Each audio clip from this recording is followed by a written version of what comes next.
Je vais essayer d'être bref parce que je sens que la journée est, la commission des finances aimerait bien s'exprimer aussi.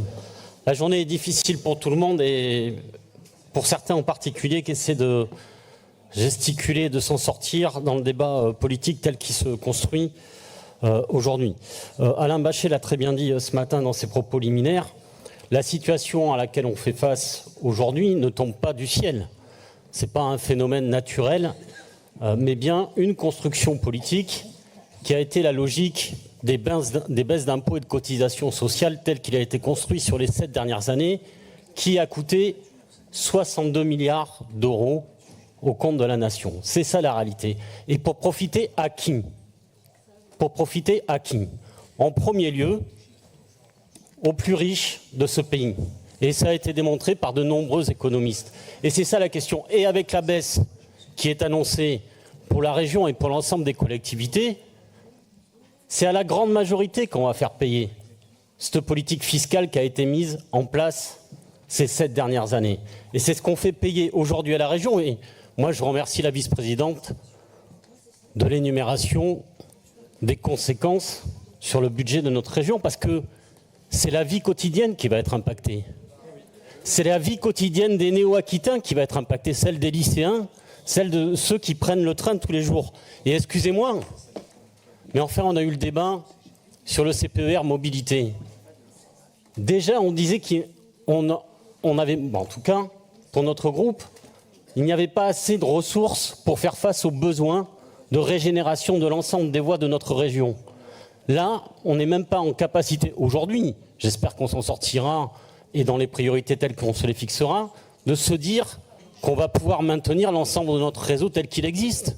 C'est ces questions-là qui sont posées.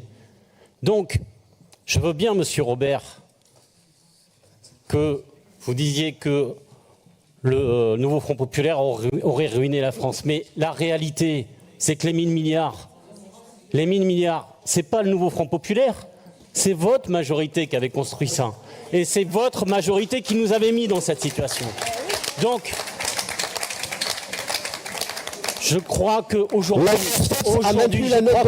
Monsieur Robert, pour une fois, faites preuve d'humilité. Pour une fois, faites preuve d'humilité. Deux dernières choses dans ce débat.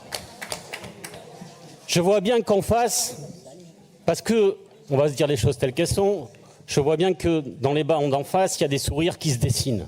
Mais en fait, nous savons bien que la politique que vous nous proposez, les membres du Rassemblement national, ce n'est autre que la même qui nous est proposée budgétairement aujourd'hui. Arrêtez, vous avez voté pour eux. La preuve, vous avez refusé de voter la motion de censure sur le gouvernement, mais vous avez refusé de voter la motion de censure sur le gouvernement et la différence, c'est que vous nous apportez la haine en plus, ce qui dramatise un peu tout. Vous n'êtes pas crédible, vous avez voté pour eux. Arrêtez. Dernière chose, s'il vous plaît, vous énervez pas, on va rester calme aujourd'hui.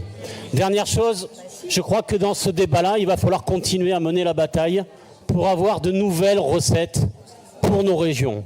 Ça a été évoqué sur le VM et je pense qu'il ne faut pas lâcher sur le morceau. Il faut qu'on mène la bataille au Parlement pour qu'on ait le versement mobilité. Je crois qu'au vu, on jugera les votes des uns et des autres et on en reparlera au moment du budget et de la loi telle qu'elle aura été votée. Et il y a d'autres taxes qui peuvent être mises en place pour répondre aux besoins de notre région. Je pense notamment à la taxe bureau qui nous avait été promise et qui n'a toujours pas été mise en place. Donc je crois que nos parlementaires, notamment nos parlementaires de gauche, auront un travail important à mener dans les mois, dans les semaines à venir.